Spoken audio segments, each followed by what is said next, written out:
Merci beaucoup, chers collègues. Je voudrais aussi remercier le CRASC de m'avoir offert cette opportunité de parler ici et découvrir cette belle ville d'Oran que je découvre pour la première fois. Et je suis très honoré donc de cette invitation, en espérant que ce n'est pas d'une erreur, parce que ça m'est arrivé quelquefois d'être invité par erreur pour des raisons de manque relatif de notoriété, etc. Alors, le thème effectivement de mon intervention, ce sera tribu et tribalisme centré sur l'Afrique. Et il m'est arrivé de lire il y a très longtemps de ça, je pense peut-être 25 ou 30 ans, quelque chose comme ça, dans un journal français, je ne sais plus si c'est le très sérieux journal Le Monde ou le moins sérieux Canard enchaîné. L'anecdote est suivante. Le journal écrivait « La tribu des Flamands est sur le point d'entrer en guerre avec celle des Wallons. Le grand sorcier des les grands sorciers des deux tribus ont promis de se rencontrer pour tenter de désamorcer la crise. » Ce journal imputait cette citation à un journal zaïrois qui, en quelque sorte, retournait le stigmate, si vous voulez, du phénomène tribal, parce que, comme vous le soupçonnez certainement, on ne s'attend pas à ce que les Flamands et les Wallons soient traités de tribus, ni que leurs cardinaux respectifs soient considérés comme des sorciers. Je dis ça pour introduire un petit peu l'idée de condescendance ou de relatif mépris attaché à cette notion de tribu et de tribalité, qui était quelquefois réservée depuis pas mal de temps, mais ça les est venu encore peut-être un peu plus ces temps derniers, à des communautés qui ne sont pas considérées comme particulièrement évoluées. Et quand on compare le Zaïre et la Belgique, ce qui est assez surprenant, surtout dans ces années-là, c'est que la Belgique venait de traverser peut-être un des records mondiaux d'absence de gouvernement, peut-être quelque chose comme 10 à 12 mois, je crois, et ça tout fonctionnait à peu près normalement, alors que le Zaïre a connu depuis une trentaine d'années une des guerres civiles les plus brutales de la planète, qui a coûté à peu près 4 millions de personnes et dont les résultats ne sont pas encore terminés. C'est une affaire qui est encore en cours.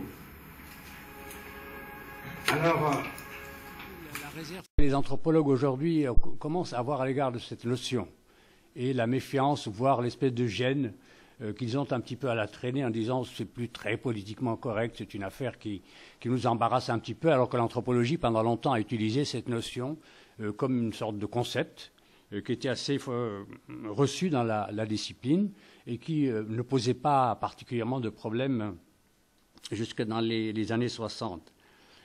Et donc cette suspicion a commencé à se dessiner avec la décolonisation, avec la remise en cause de ces hiérarchies issues des regards antérieurs portés sur ces sociétés dites en développement aujourd'hui et qui étaient vues comme une sorte de terrain possible d'investigation pour des gens issus de sociétés réputées, elles, développées, civilisées, etc.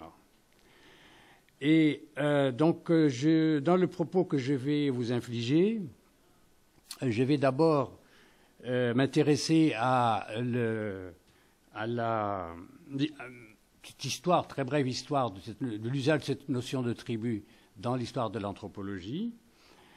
Je m'arrêterai ensuite brièvement, mais c'est peut-être à mes risques et périls, sur la notion de Qabila chez Ibn Khaldoun, parce que là, j'ai l'habitude d'évoquer ce sujet devant des publics assez lointains du monde arabe, dans lesquels des semi-instruits comme moi peuvent leur raconter des choses pas très sûres, mais devant un public très savant maghrébin comme vous, je prends quelques risques, mais enfin je vais quand même me livrer, puisque je suis payé pour ça maintenant. Il faut que je gagne mon voyage, n'est-ce pas? Et je terminerai sur... je m'interrogerai pour finir sur le thème du tribalisme, qui engage aussi les rapports entre tribus, ethnie et État, parce que tribus et ethnie sont des choses qui sont au fond présentent pas mal d'interférences, voire de recoupements ou de recouvrements, et les deux sont évalués, examinés, jugés aussi dans le rapport avec l'État. Donc, premier point, le passé conceptuel de la notion de tribu chez les anthropologues.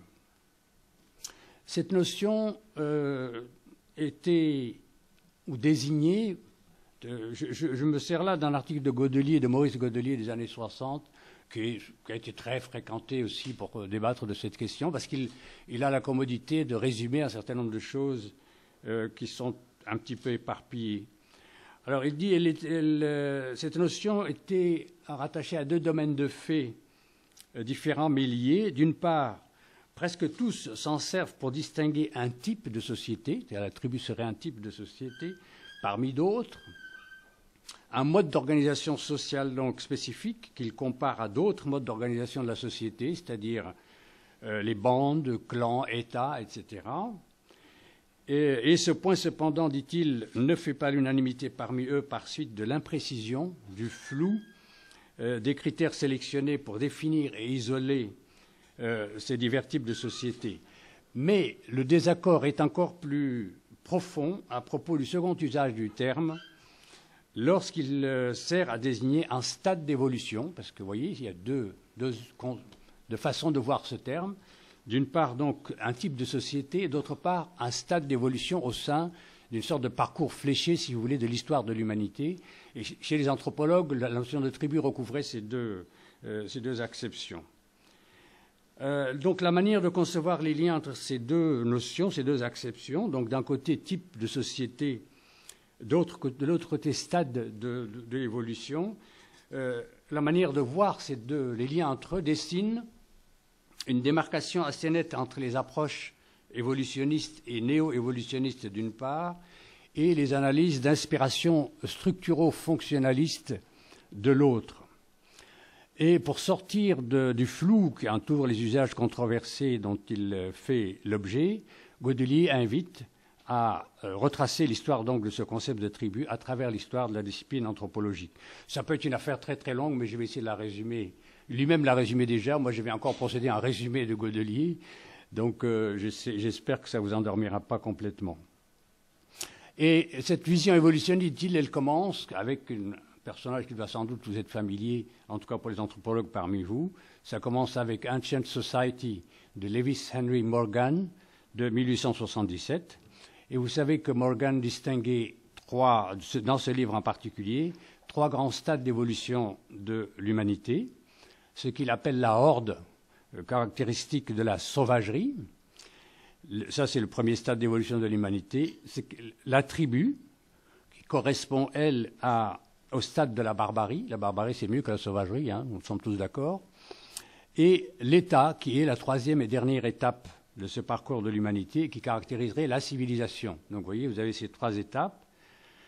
Et Morgan envisage la tribu comme une unité autonome et complètement organisée, répartie en clans, et il va donner un certain nombre de traits caractéristiques de cette organisation tribale, mais des traits qui la rapprochent aussi de cette autre notion que je vais également être appelé à évoquer, la notion d'ethnie. Et il dit chaque tribu est individualisée par un nom, par un dialecte séparé, par un gouvernement suprême, et par la possession d'un territoire qu'elle occupe et défend comme le sien propre. Vous voyez le lien avec le nom, le territoire et la structure de parenté qui sert en quelque sorte de ciment à de même que l'embryon d'autorité qui caractérise la tribu. Parce que ce gouvernement suprême dont il parle ici, il ne s'agit que à partir du terrain des Iroquois sur lesquels il a travaillé, qu'on pouvait encore croiser dans les environs de New York. C'était un chef de tribu, si vous voulez, comme on en trouvait dans les tribus indiennes de l'époque. Et Morgan dit la croissance démographique et l'isolement géographique peuvent finir par engendrer des unités à l'intérieur de ce dispositif et également engendrer des différences, des insularités qui débouchent elles-mêmes sur une conflictualité, des oppositions qui contribuent également à individualiser les segments ou les composantes de la structure tribale. Et d'ailleurs, je le soulignerai aussi tout au long de cet entretien, la pratique de la guerre est présentée dans d'autres approches, celle des fonctionnalistes notamment, comme étant une des caractéristiques essentielles de l'organisation, du mode d'organisation tribale, puisqu'on trouve sous la plume d'Evans Pritchard, que j'évoquerai aussi, l'idée, il le dit d'ailleurs assez explicitement comme ça, entre tribus, disait Evans Pritchard, il ne peut y avoir que la guerre, rien d'autre pratiquement.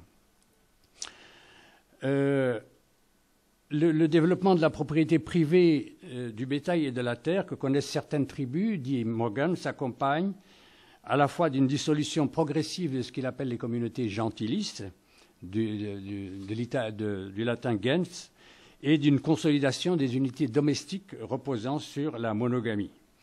Ainsi, l'humanité serait-elle passée, donc selon Morgan, elle se serait acheminée vers la civilisation, l'étape de son parcours qui correspond à l'usage de l'écriture, à l'émergence de la famille nucléaire, au développement du commerce, des activités manufacturières et des arts, ainsi qu'à l'apparition de l'État. Mais ce schéma morganien a été critiqué, notamment à partir des travaux de Franz Boas, le pape du culturalisme américain, que vous connaissez aussi certainement, à partir surtout des années 1960, qui correspond à une conjoncture qu'on pourrait resituer historiquement, parce que c'est l'époque, fin de la guerre d'Algérie, émancipation des colonies, etc., et donc remise en cause de ces anciennes hiérarchies sur lesquelles, qui servaient un peu de toile de fond à ces classements globaux entre ce qu'on appelait à l'époque les indigènes et les hommes, en quelque sorte, comme dit Sartre dans la préface des damnés de la terre de Franz Fanon. Et dans les critiques adressées donc à Boas, à Morgan, il y a l'idée que l'unité linguistique n'est pas, ni l'unité linguistique ni l'unité culturelle ne correspondent vraiment à des réalités par rapport à la tribu, parce qu'elles ne coïncident en général pas, ces formes d'unité-là. Le nom de la tribu lui-même est souvent imposé de l'extérieur. Et parfois, il signifie, par des étrangers, parfois il signifie simplement les gens. Hein, il n'a pas de signification autre que générale. Également, le caractère de filiation à l'égard d'un ancêtre commun est généralement considéré comme relevant de la fiction, parce que beaucoup d'études, d'ailleurs, y compris celle de Pierre Bonte notamment, et c'est d'ailleurs, il va l'appliquer aussi à l'examen du mariage dit arabe, parce qu'il y a un certain nombre de clichés qui courent pour les tribaux eux-mêmes, hein, j'ai dit ça pour les membres des tribus eux-mêmes, notamment les tribus du monde arabe, l'idée que le nasab, l'importance du nasab, est tellement enracinée dans la tête des gens qu'ils sont absolument persuadés qu'ils descendent effectivement d'un ancêtre commun. Parce que l'humanité elle-même descendrait, selon les grandes lectures issues de la Bible, d'un ancêtre commun. Faux sur lequel travaillent par exemple les Mormons. D'ailleurs, si vous n'avez pas votre généalogie, vous pouvez écrire à Salt Lake City, vous enverront la vôtre, en la rattachant jusqu'à Adam si vous le souhaitez, parce qu'ils font ce travail-là pour dire, voilà, l'humanité entière se rattache à un ancêtre commun. Et l'idée de la généalogie, c'est précisément ça, c'est-à-dire que le nasab, il ne faut pas qu'il y ait d'arrêt là-dedans. S'il y a un arrêt, ça fiche en l'air toute la machine. Donc il faut que vous continuiez les ancêtres jusqu'à l'ancêtre fondateur, jusqu'au premier.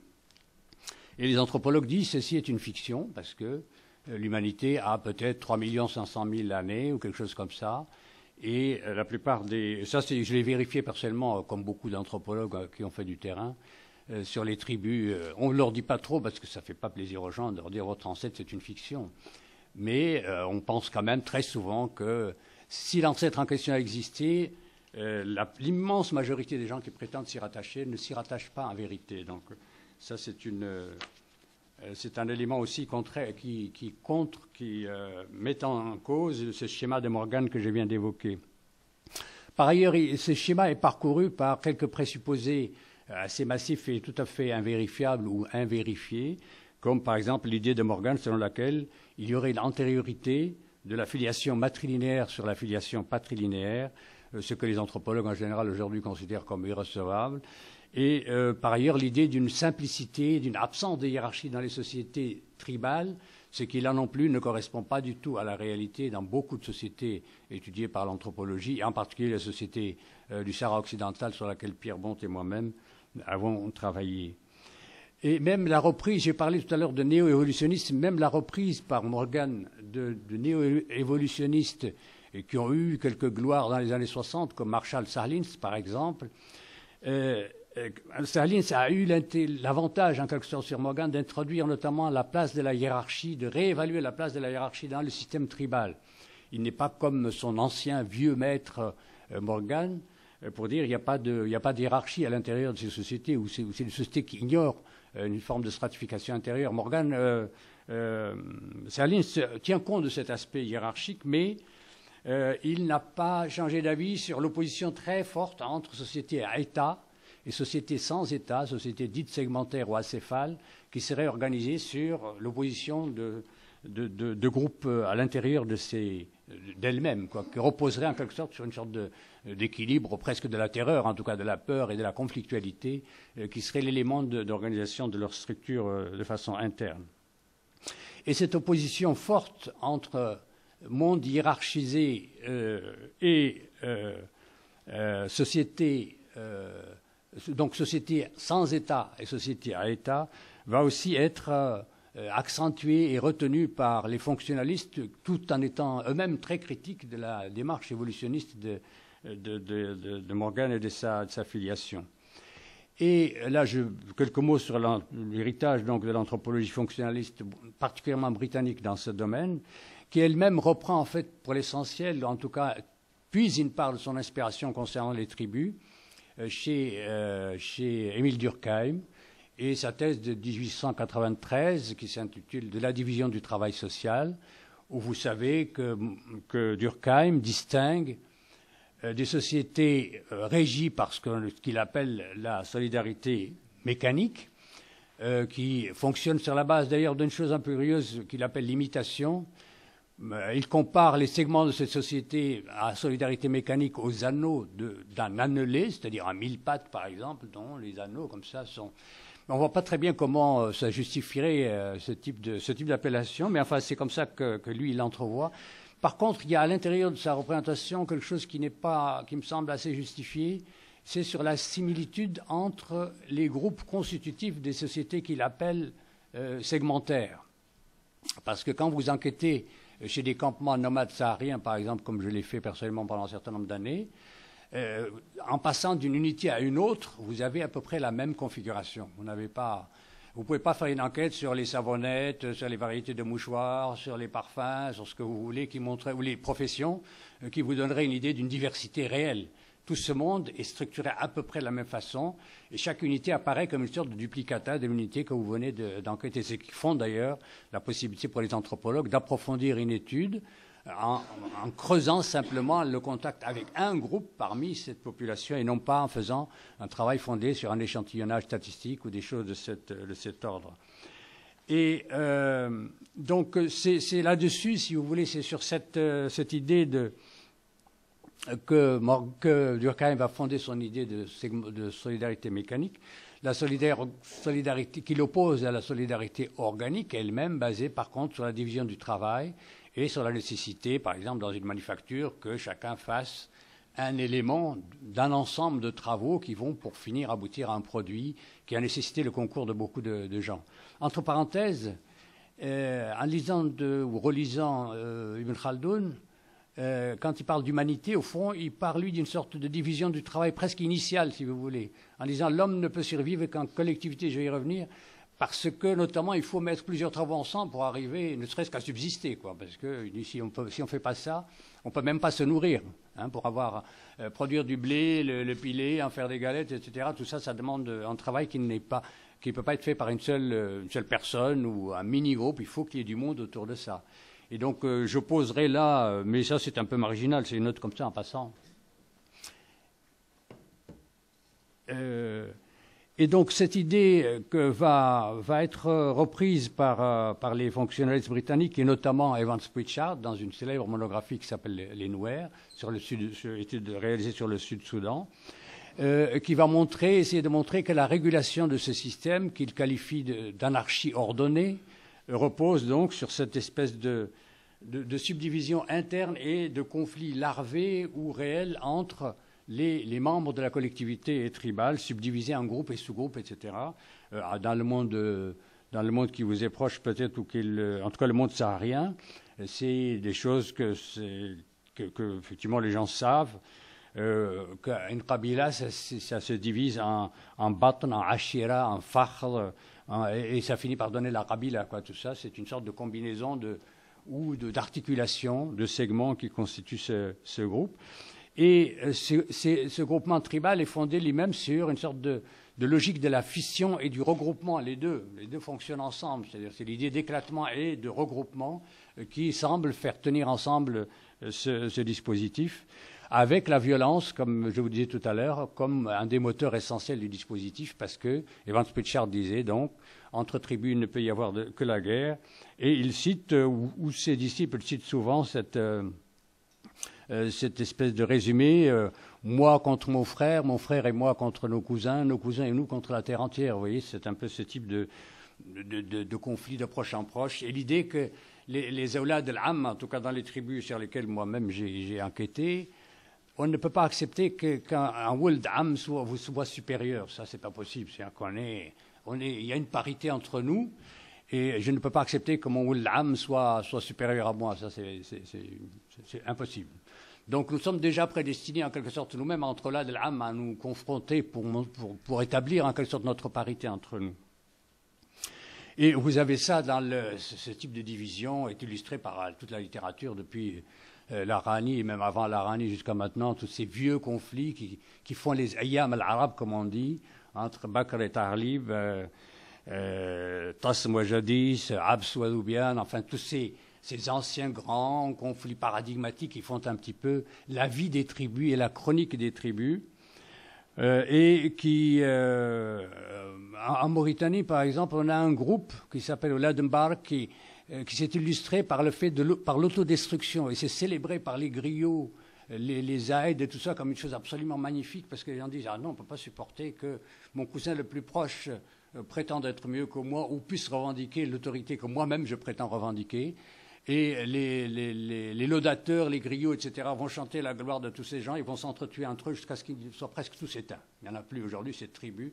Et elle fournit le paradigme de ce qui se fait le mieux en matière d'honneur tribal. C'est vraiment le summum qu'on peut faire, c'est mourir jusqu'au dernier pour défendre cette idée que nous sommes des égaux, en quelque sorte. Et on trouve donc une illustration assez longue de tout ça, et en particulier chez Ibn Khaldoun, qui est donc le deuxième point sur lequel je vais, à mes risques et périls, m'arrêter un petit peu maintenant. Et ça, c'est autour du thème qui vous est très familier de la Asabiya, qui est le fondement à la fois de l'unité et de la subdivision de la tribu. Et la lutte des Asabiyat est en quelque sorte le moteur de l'histoire, parce que là aussi, l'idée de sissiparité, l'idée de propension à la division interne est vraiment un des moteurs essentiels de cette façon de penser. Mais plus lointainement, je dirais qu'il me semble qu'il y a l'affirmation d'une sorte d'archétype naturel des manifestations authentiques de la vie collective, la vie sociale en général, ou des êtres humains chez Ibn Khaldoun, qui oppose le tabi'i à l'istina'i. Un peu peut-être, moi ça me rappelle un peu, moi qui ai été un petit peu de philosophie avant d'aller chez les anthropologues, l'opposition physis-techné chez Aristote, même s'il y a un refus de la filiation entre Aristote et Ibn Khaldoun, mais il y a des choses qui me font penser, en tout cas à chaque fois que je parcours un peu d'Ibn Khaldoun, qui me font penser un peu à des choses que j'ai parfois entrevues chez le stagirite. Et donc la Asabiya peut-être m'apparaîtrait comme une sorte d'expression d'une hiérarchie, pas la Asabiya plutôt, pardon, cette idée de cette opposition du naturel et de l'artificiel, comme l'expression d'une hiérarchie ontologique, c'est-à-dire une hiérarchie de deux régimes d'être, si vous voulez, hein, de monde, hein, c'est ça que j'entends par ontologique, qui fonde elle-même l'ordre logique de la connaissance, de la science, du Umran, c'est-à-dire de la civilisation,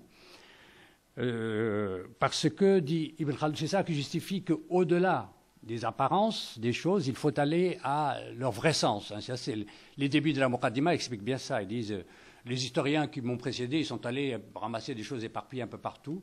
Moi, je vais aller au cœur des choses. Je vais expliquer les choses. Je ne vais pas enchaîner des faits, des anecdotes. Je vais vous donner une logique de comment se construit l'histoire, hein, de comment l'histoire se fait. Et donc, c'est le passage de la nature à la culture, au fond, qui est la grande affaire ici, et qui n'est lui-même, qui n'apparaît que comme une sorte de manifestation provisoire d'une bifurcation, hein, ordonnée autour d'un invisible but, d'un invisible télos, qui est l'accomplissement à travers ses ruses et ses détours de la nature elle-même, hein, de la tabi'a elle-même, du tabi'i lui-même, c'est-à-dire au fond, pour Ibn Khaldoun, en réalité, la volonté divine. Et là, se mélange un peu le rationaliste et le croyant, parce que On a du mal parfois à séparer à certains carrefours chez ce personnage les deux, le rationaliste et le croyant. Et il y a donc pour Ibn Khaldoun une nature humaine, comme il y a une nature du pouvoir, et comme il y a une durée naturelle de la vie des nations et des dynasties. Et ceci s'articule à la nécessité de la vie en société que j'évoquais tout à l'heure, parce que dit Ibn Khaldoun, al-insan, haywan, madani, bit-taba. Et ça, c'est à peu près la traduction littérale d'une zone politikon d'Aristote. Hein, et d'ailleurs, entre madani et politikon, parce que politikon, ça vient de polis, hein, de la cité.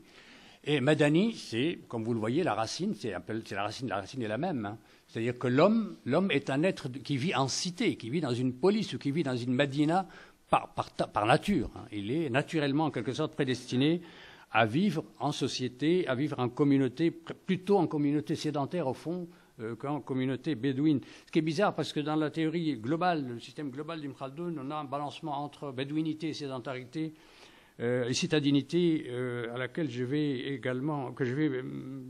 évoquer brièvement. Alors les lexicographes arabes, et en particulier Ibn Manzour dans l'islam arabe, établissent une distinction et un rapprochement entre les deux notions de asaba et de asabiya. Et enfin, là, je vous inflige sans doute, pardonnez-moi, je vous endors avec des choses que vous connaissez certainement très bien, mais je les rappelle quand même parce que ça fait partie du parcours que j'avais prévu. Donc, si je les coupe, je suis fichu. Donc, voilà, je les poursuis. Et Ibn Manzour dit la asaba d'un homme, ce sont ses descendants mâles, Benour, les membres de son patrilignage, qarabatuhu li abi. Et il définit la asabiya comme étant le sentiment qui pousse, entre guillemets, qui pousse un homme à épouser la cause de sa asaba et à la défendre, qu'elle ait tort ou raison, contre toute menace extérieure. Mais en même temps, il y a la proximité résidentielle, les intermariages, le fait de nomadiser ensemble, etc. Tout ça, ça va entrer aussi et être pris en compte dans la asabiya, parce que vous le savez aussi, Ibn Khaldoun dit « Al-nasab amr wahmi », c'est-à-dire qu'au fond, même si le nasab et la généalogie sont les fondements, sont le noyau de cette affaire, enfin en tout cas de son schéma conceptuel, je dirais, plutôt que de son vrai fond, parce que Ibn Khaldoun dit par ailleurs, ce qui importe dans la nasab, ce n'est pas de compter le nombre d'aïeux, parce qu'il dit, Abu Walid ibn Rushd, il dit, être noble, c'est compter 30 générations d'ancêtres, ça vaut rien. Si vous n'êtes pas battu sur ces générations pour montrer que vous êtes les meilleurs, ou le plus puissant, etc., ça vous avance pas du tout. Et donc, il dit, la asabiya est thamarat al-nasab, ce n'est pas le nasab lui-même formellement, c'est le fruit de la généalogie ou le fruit de la... Et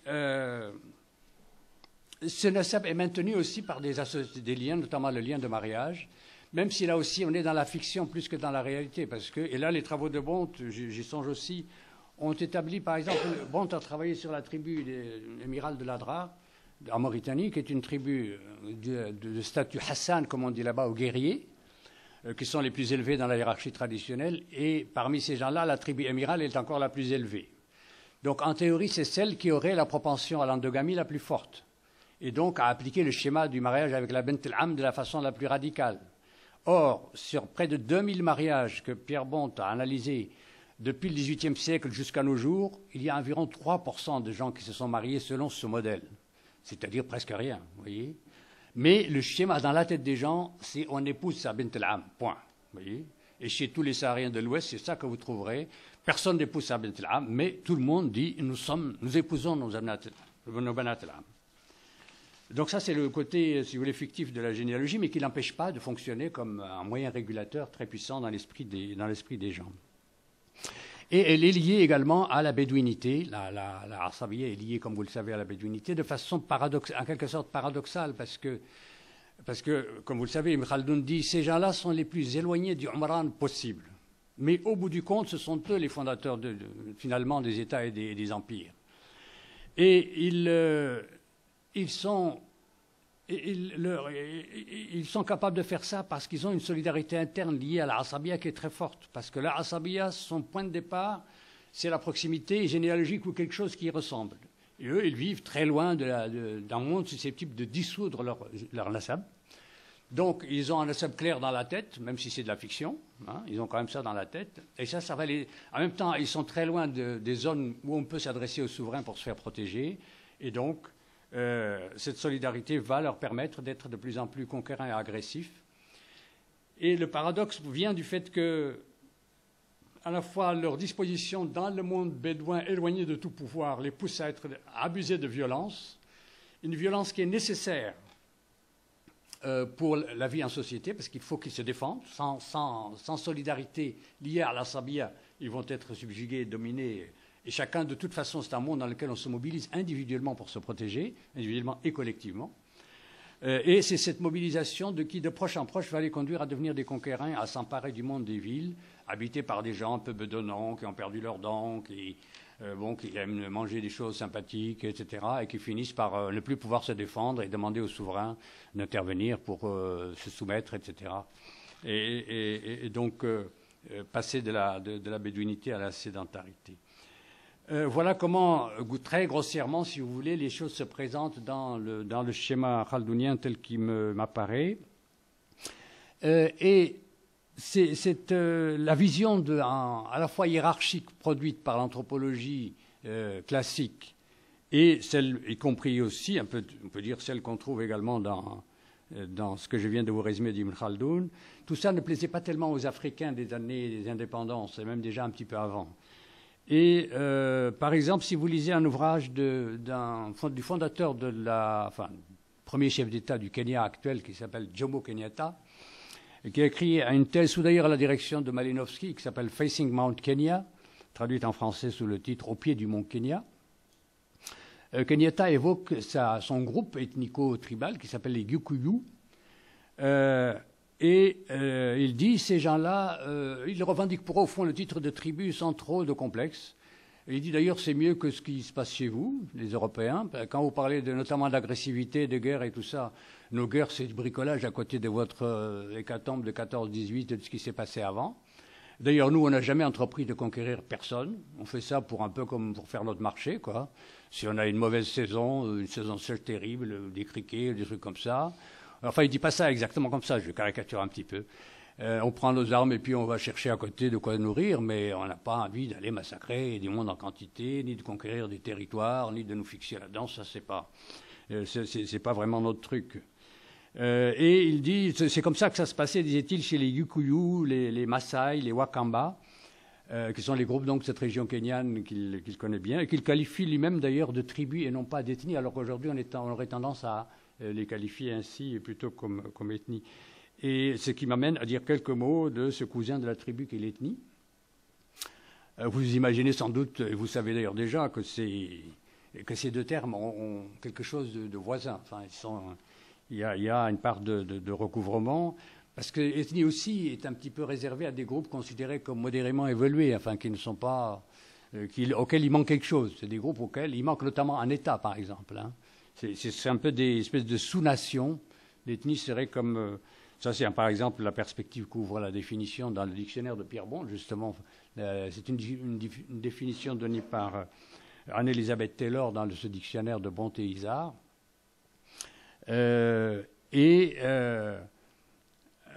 Donc l'ethnie est comme une sorte de nation à laquelle il manque quelque chose qui est associé aussi, on l'associe à une culture, souvent à une langue, à un espace géographique et territorial, tout comme souvent les fonctionnalistes et avant eux les évolutionnistes associaient la tribu à un espace territorial. Mais là aussi, les critiques ont été adressées aux gens qui utilisent cette notion, parce qu'elle a des contours qui sont bien plus flous que ce que l'on pense, et c'est plutôt les administrations coloniales, d'une certaine manière, même si elles ne sont pas les uniques responsables de ça, qui ont contribué à lui donner peut-être une partie du poids qu'elle a fini par revêtir. Parce que beaucoup de colonies, en particulier en Afrique, ont été en quelque sorte ethniquement administrées, en particulier l'indirect rule des Anglais, spécifiquement dans le Nigeria, mais ailleurs, un peu partout, et même chez les nomades sahariens, les Français qui étaient pourtant très administratifs et et qui essayaient, eux, là où ils étaient, de s'emparer des populations et des administrés plus fermement. Et chez les Sahariens, par exemple, ils disaient, ces gens, il vaut mieux juste se prémunir de leur déprédation, mais on ne va pas aller leur poser des questions tous les matins sous leur tente. De toute façon, on n'arrivera même pas à les repérer parce que ça bouge beaucoup, on ne sait pas où ils sont, etc. Il faut juste leur demander des actes d'allégeance du style vous nous versez un impôt en bétail de temps, on vous envoie en garde pour ça, etc. Mais on ne va pas venir vous chercher des poules dans la tête toutes les 3 semaines parce que et on ne va pas non plus fouiller d'ailleurs dans vos hiérarchies, vos affaires, parce qu'on sait que ça ne pourra pas marcher. Donc ils ont administré tribalement ces espaces, comme les Anglais, encore plus. Les Anglais ont encore plus administré ethniquement et tribalement les populations qu'ils ont gouvernées, en les mettant en quelque sorte dans une espèce de, pas de carcan, mais dans un moule qui était plus formalisé, bureaucratisé, et qui allait devenir celui des ethnies, disons, telles qu'on les observe dans les situations contemporaines. Parce que les ethnies comme les tribus ont une dimension, je dirais, performative, une dimension ou agonistique, c'est-à-dire conflictuelle, c'est-à-dire de présence mutuelle. Une tribu toute seule, ça n'a pas de sens, comme une ethnie toute seule, ça n'a pas de sens. Ce sont des choses qui existent par opposition les unes aux autres, un peu comme les concepts de la phonologie de Saussure ou de Troubetskoy. Les phonèmes, ça n'existe que par opposition. Les tribus et les ethnies, c'est un peu en quelque sorte comme ça. Ça rentre dans ce que Bourdieu appelle des luttes de classement, parce qu'à la fois leur nom et ce qu'ils sont ne leur vient que de ces luttes entre elles. Ne sont pas, sans ces luttes entre elles, elles perdraient en quelque sorte, entre elles et parfois contre l'État, elles perdraient toute consistance.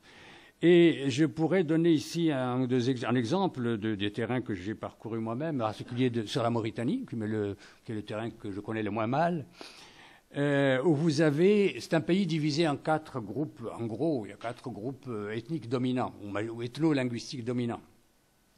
Il y en a un qui lui-même s'appelle El Biran, celui dont je relève moi-même, et que les Européens appelaient les Maures, et qui est un groupe arabophone pour l'essentiel, même s'il y a un petit isolat berbérophone, il n'y a plus que 5, j'ai compté à peu près en quelques 5000 locuteurs dans une espèce de petit fossile linguistique de l'extrême sud-ouest de la Mauritanie actuelle. Ça, c'est le gros de la population, c'est des gens qui parlent le hassania, donc le dialecte arabe de cette région. Vous avez des poularophones, des gens qui parlent la langue peul, mais qui sont, eux, je vais y revenir, qui sont divisés en fait entre 2 groupes, les peuls nomades, que les autres appellent foulbés, qui ne sont pas exactement les mêmes qu'eux, sous certains angles, mais qui vont annexer dans d'autres circonstances. Vous avez un autre groupe qui s'appelle les Wolofs, qui est la même population à cheval sur le Sénégal et la Mauritanie, et vous avez aussi les Soninké, qui est la population des 3 frontières entre le Sénégal, le Mali et la Mauritanie. Et ce monde a été recomposé par les Français, a été mis ensemble. Et à partir des années 60, il y a eu un début de conflit ethnique assez important sur la base de la langue, sur la base de l'héritage du français. Les arabophones voulaient arabiser le système scolaire. D'abord parce que le niveau de scolarisation était ridicule au moment de l'indépendance. Il faisait à peine 5% des gens scolarisés.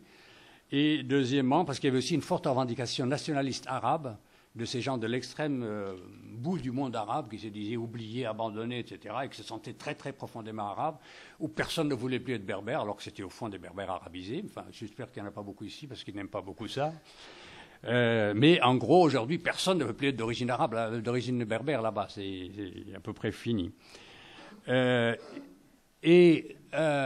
Donc, vous avez ces conflits ethniques qui commencent à se dessiner dans les années 60 sur cette base de l'usage de la langue française opposée à la langue arabe. Et lors d'un premier recensement national mauritanien effectué en 1976, il y avait un groupe de recenseurs qui étaient des gens d'origine peul et poulard. Et ils ont dit, on ne veut pas administrer votre questionnaire s'il fait une différence entre peul et poulard. Parce que les peuls, c'était des gens qui étaient des nomades, principalement éleveurs, de complexion physique légèrement différente des poularophones sédentaires que les Français appelaient les tout-couleurs, qui eux-mêmes traditionnellement se distinguaient un peu de ces peuples en disant ils ne sont pas très fréquentables ces gens. Ils sont moins musulmans, ils sont un peu voleurs comme les morts, etc. Ils ont même un dicton dans leur langue qui dit quand rien n'a été volé, il y a un proverbe tout couleur qui dit Pullo arani, chapachu arani, en poulard, en langue poulard. Ça veut dire pourtant aucun mort n'est venu et aucun peuple n'est venu. Donc il n'y a aucune raison que quoi que ce soit ait disparu, quoi. Donc vous avez là je distingue deux. Enfin ils disent non, c'est bon. En même temps, ils ont les mêmes patronymes, ils ont la même malikisme ash'arit, etc. Pareil. Et le nationalisme poulard naissant, ethnocentré, hein, à partir de ce recensement de 67, on dit on ne veut pas que ces gens et nous soyons séparés. Pas question. On appartient au même monde. Mieux que ça, dans le développement de cette conflictualité ethnique est apparue la notion de négro-africain. Ils ont dit les groupes noirs ensemble sont menacés. Alors que ces gens parlent des langues différentes, ont des systèmes matrimoniaux qui ne sont pas exactement les mêmes, habitent des territoires différents, ont été rattachés à des hégémonies politiques anciennes différentes. Mais pour les besoins de la circonstance ethno-conflictuelle, il fallait les regrouper. On a créé la catégorie, chez les nationalistes noirs, de négro-africains. Troisième chose, parmi les hassanophones, ceux qui parlent l'arabe, il y a une presque majorité de gens d'origine servile, qui sont plutôt noirs en général, qu'on appelle haratin. Mais parmi eux existe également peut-être des éléments encore asservis sur le mode traditionnel, c'est-à-dire esclavage domestique. Ce n'est pas celui des mines du Lorient en Grèce ou de la Louisiane des années 1860, comme le présentent parfois certains propagandistes. Mais ces gens-là ont commencé aussi à avoir leurs propres revendications.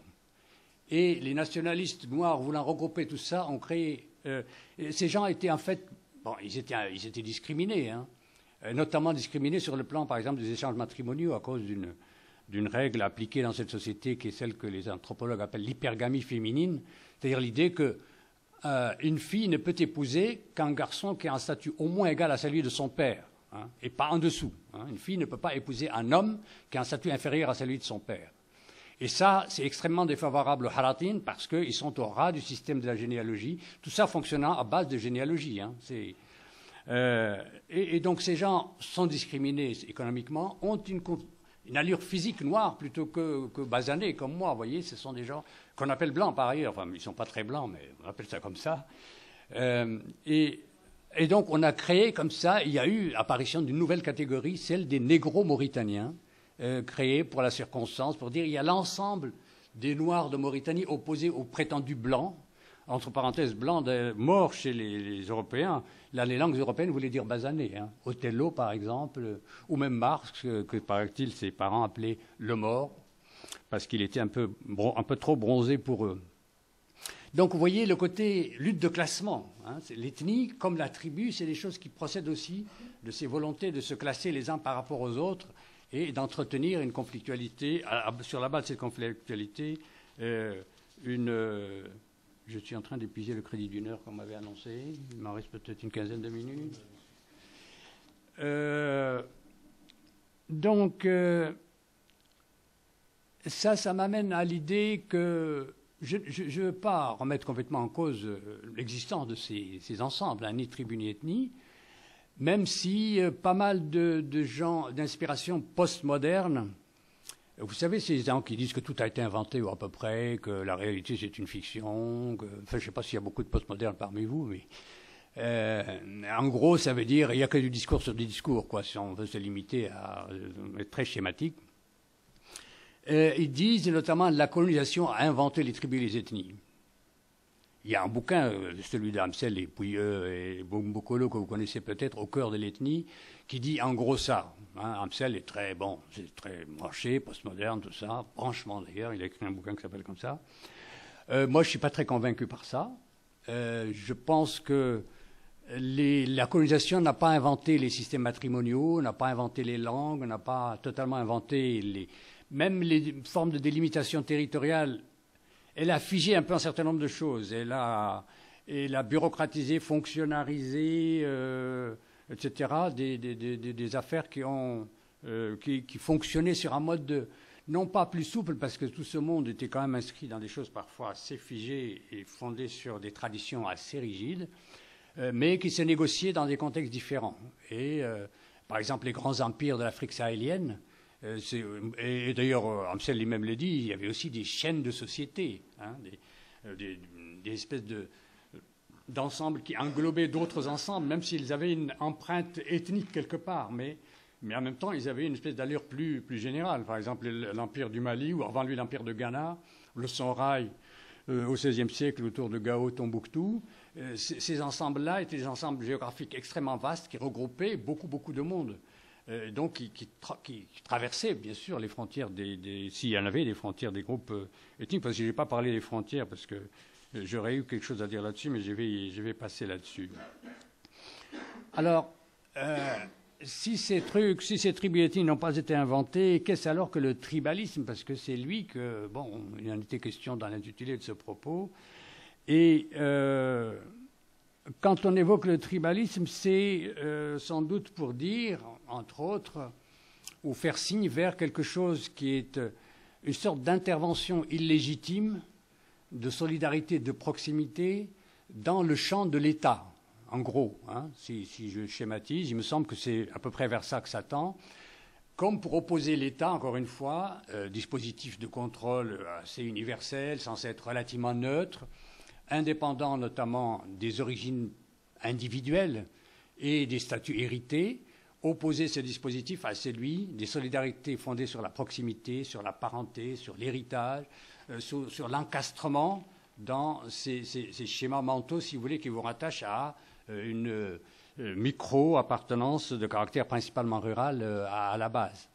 Et ce sont les effets de ce type de rattachement dans le champ du politique qui vont être à la base de cette appellation de tribalisme qui est elle-même aussi assez stigmatisante, dévalorisante, et qui est associée très souvent à des choses comme le népotisme, la corruption, la prévarication, des hiérarchies illégitimes, etc. Alors qu'en réalité, l'articulation entre tribus et État est une affaire bien plus compliquée quand on y regarde de près, historiquement en tout cas. Et là aussi, Ibn Khaldoun d'ailleurs donnait déjà quelques clés de cette affaire en opposition à la fois aux fonctionnalistes et aux évolutionnistes, parce qu'il disait « El-Rayatul lati tajri ilayha al-asabiyya hiya al-mulk ». Et ça veut dire que de la tribu jusqu'à l'empire, vous voyez, vous n'avez pas de rupture en quelque sorte, parce que de la micro-communauté jusqu'à l'empire, tout ça est quelque part nourri par cette histoire de Asabiyya. Bon, allez savoir maintenant qu'est-ce que véritablement elle devait être la Asabiyya dans un empire comme le Mali ou le Songhai des années 800, 900, 15e siècle, etc. Mais et ces dispositifs tribaux eux-mêmes, à leur intérieur, sont aussi s'associent souvent à l'État. Enfin, ils sont, en tout cas dans les contextes africains que j'ai examinés moi. Vous avez par exemple les classes d'âge qui étaient très importantes dans certaines de ces sociétés et qui étaient parfois représentées par certains anthropologues comme un substitut de système d'autorité ou d'État lui-même, parce que ces classes d'âge sont en quelque sorte une machine qui met les gens selon votre âge, un âge social, hein, ce n'est pas forcément l'âge biologique, dans des catégories qui au départ sont les jeunes, en général des jeunes guerriers par la suite, les hommes d'âge mûr parce qu'ils sont mariés, et puis de plus en plus en avançant vers l'âge, vous allez vers des gens qui sont les vrais patrons du système, les gérontes, qui ont aussi souvent une fonction religieuse à la fin de leur vie, afin qu'ils deviennent, parce qu'ils se rapprochent du ciel en quelque sorte, si le ciel est le lieu où aboutit finalement toute cette histoire. Vous aviez aussi des hiérarchies évidemment de castes, de choses comme ça associées au système tribo-ethnique. Ça c'est très répandu sur toute l'Afrique sahélienne, par exemple chez les populations malinquées de l'ancien empire du Mali, c'est-à-dire Mali d'aujourd'hui, Niger, Sénégal, Gambie, Guinée, Côte d'Ivoire, également combinées à des structures gérontocratiques, des structures d'âge. Au Burkina Faso, par exemple, vous aviez une monarchie assez forte chez les Mossi, avec un souverain qui s'appelle le Moronaba, mais qui était associé également aux structures de classe d'âge, hein, les deux étaient articulés les uns aux autres. Alors les leaders des indépendances africaines, encore eux, notamment ceux qui défendaient l'idée d'authenticité africaine. Hein. Vous avez entendu peut-être parler de François Tombalbaye, de Mobutu Sese Seko du Zaïre, voire l'empereur Bokassa, enfin, et des souverains un petit peu ubuesques de ce style. Leur idée, c'était de dire, il y a un truc authentiquement africain, il ne faut pas qu'on aille imiter les autres gens. Et la tribu était pour nous une bonne affaire. Même Senghor disait ça, il disait c'était presque du socialisme avant la lettre. Il y a un côté communautaire, communocratique, disait Julius Nyerere de Tanzanie, qui est opposé à l'individualisme, à l'exploitation, au capitalisme, aux structures de classe des sociétés industrielles, etc. Et les tribus, pour ça, sont plutôt bonnes d'après eux. Et donc, ces leaders des indépendances rejetaient l'idée qu'il y avait, dans les sociétés africaines, des structures de classe, et même les sociétés qui revendiquaient l'indépendance au moment des luttes pour l'indépendance étaient vues comme des sociétés essentiellement sans classe. Même si des anthropologues comme marxistes notamment, comme Claude Meilhassou par exemple, vous avez peut-être vu son bouquin qui s'appelle Femmes, greniers et capitaux, et d'autres travaux sur les gourous de Côte d'Ivoire, l'anthropologie des gourous de Côte d'Ivoire, ont essayé de montrer que les rapports de classe d'âge dont je vous ai parlé, entre aînés et cadets, entre hommes et femmes, ont quelque part quelque chose qui ressemble à l'exploitation à la mode de plus-value chez Marx, parce que les cadets doivent une part de leur force de travail aux aînés. C'est-à-dire si vous êtes classé cadet, vous travaillez sur le champ de votre aîné, les femmes travaillent pour les hommes la plupart du temps, etc. Donc là, on a un prélèvement de la force de travail qui est assez ostensible et visible. Mais la vérité est que l'État importé de ces pays, parce que c'est des zones qui étaient souvent sans État, ou en tout cas les regroupements créés sont des États presque d'importation, sont plutôt eux-mêmes des agents créateurs. Ce sont des... Vous voyez, c'est un truc qu'on implante de l'extérieur comme ça, qui n'est pas fondé sur des rapports de classe en quelque sorte préalables, mais qui doit au contraire générer les classes sur lesquelles il va s'appuyer, parce que c'est l'État qui devient lui-même le moteur générateur de la classe, au lieu d'être le produit de la lutte des classes, comme le voulait le marxisme des années de prospérité du marxisme. Là, c'est plutôt l'État qui crée les classes et non pas l'inverse. Et la verticalisation et la généralisation des partis uniques dans ces années de l'indépendance, avec le président fondateur, père de la nation, inventeur de tout, possesseur de ce qu'il y a entre le ciel et la terre, ont fait que des embryons de bureaucratie sont apparus, mais elles sont restées extrêmement verticales et appropriées par des groupes très restreints, avec leurs espaces de sociabilité, l'usage de la langue étrangère souvent qui était un facteur d'unité entre eux, parce que les populations locales souvent ne parlaient ni anglais ni français, bien sûr, et leurs clubs, leurs machins, enfin toute une somme de choses qui les unifiaient entre eux. La religion également a pu jouer un rôle dans l'unification ethnique et ethno-tribale. J'aurais pu d'ailleurs l'évoquer du temps que je m'occupais encore des Sahariens, parce que on me parlait tout à l'heure avec monsieur le directeur de la Tijaniya. Les confréries aussi ont joué un rôle ils ont été associés à des groupes tribaux. Par exemple, le commerce transsaharien dans l'ouest saharien et le centre du Sahara étaient très liés à des groupes particuliers. Par exemple, un groupe qui s'appelle les Dawali en Mauritanie est particulièrement associé à la Tijaniya. Un groupe comme les Kunta, dont vous avez quelques éléments ici en Algérie, était très étroitement associé à la Qadiriya et à certains segments du commerce transsaharien. Ce sont des fumeurs, alors que les Tijanis prohibent la cigarette ou la fumée. Si vous êtes chez les Kunta, vous pouvez fumer, parce que le tabac du Touat, il fallait le commercialiser. Mais si vous êtes chez les Tijanis de l'Ouest, non. Il y a des villages entiers où impossible de trouver la moindre cigarette. Si vous êtes un accro du tabac, c'est catastrophique. Et même à l'intérieur de ces trucs, des sous-groupes. Par exemple, la Hamawiya, qui est une branche de la Tijaniya, apparaît dans les années 20. Elle est également portée par un groupe particulier, les Soninké, ou une tribu particulière, ou deux tribus particulières dans l'espace mauritanien. Les Mourides du Sénégal, c'est bien connu, c'est une affaire essentiellement wolof. C'est Cheikh Ahmadou Bamba qui a fondé ça dans les années 20. C'est une branche à l'origine de la Qadiriya, mais qui a pris son autonomie et qui est devenue un business wolof, si vous voulez. Ça ne dépasse pas trop ce monde-là. Évidemment, les intérêts économiques interviennent dans la constitution de ces groupes et leur consolidation.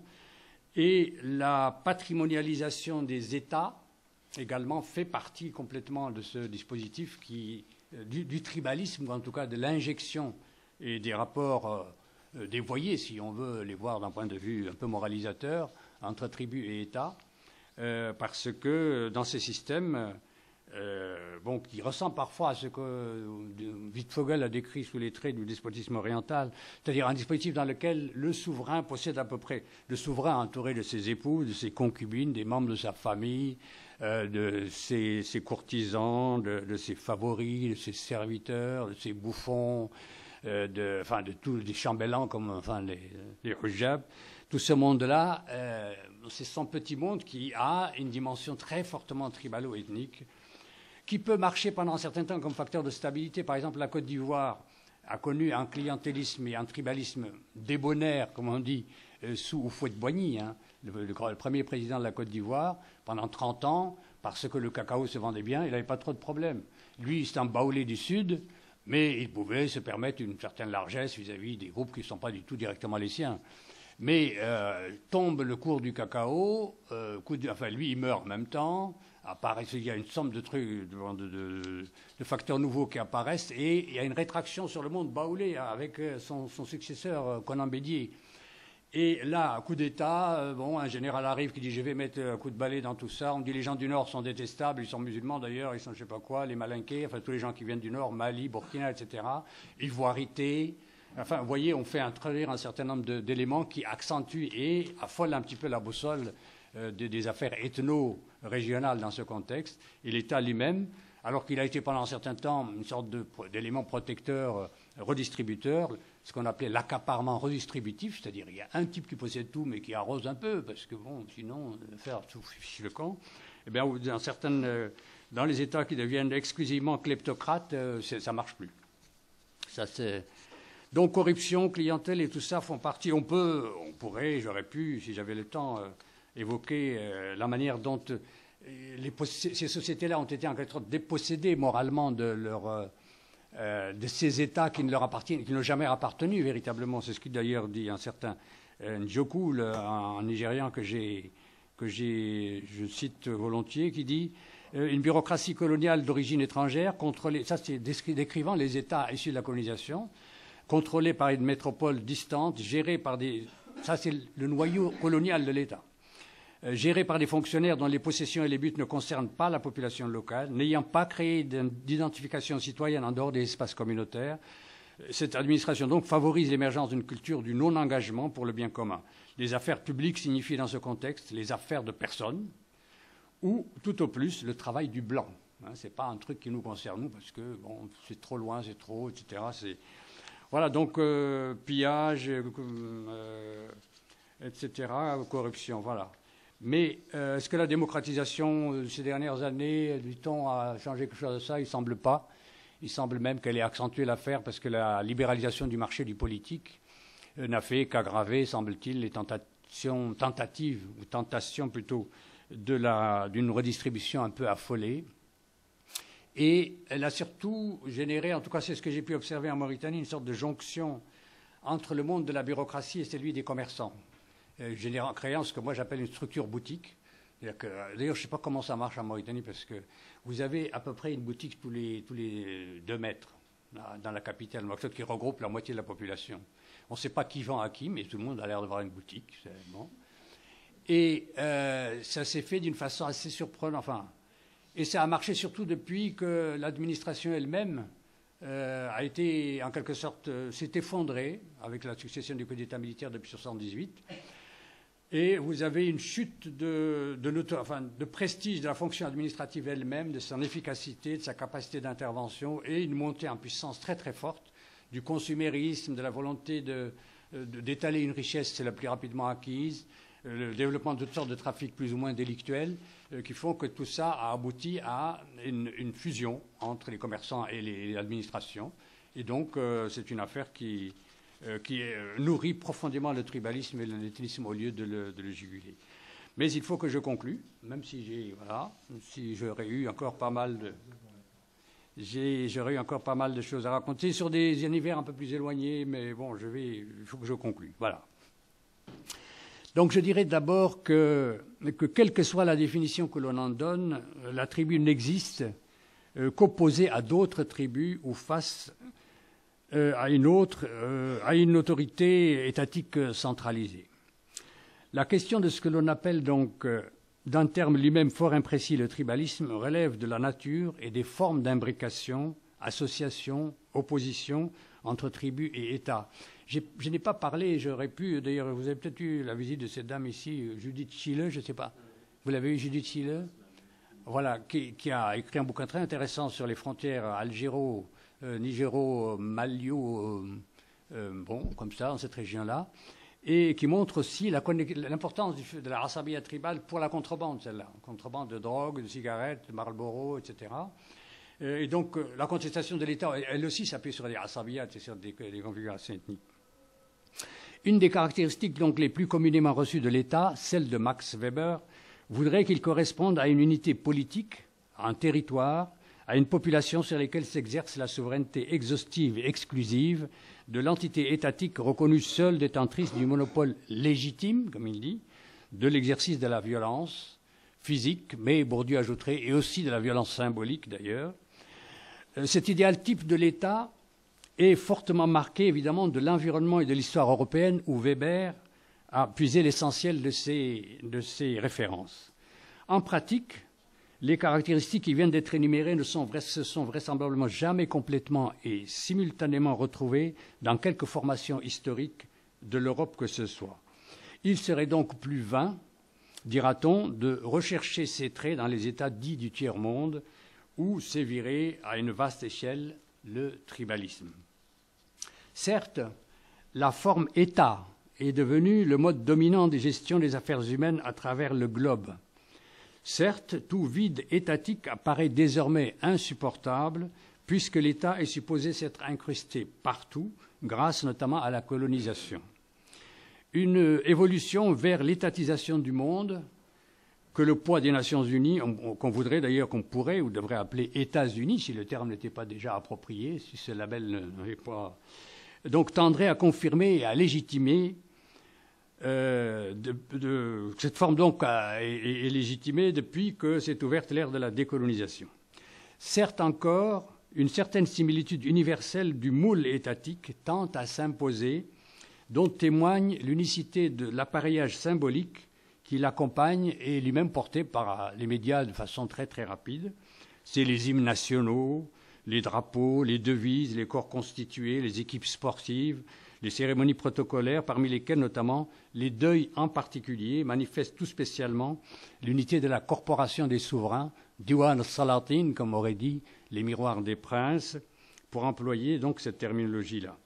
La globalisation, cependant, en même temps qu'elle uniformise, tente à célébrer le multiculturalisme et à valoriser les droits des minorités tribales et ethniques, entre guillemets, comme composante essentielle de la démocratie.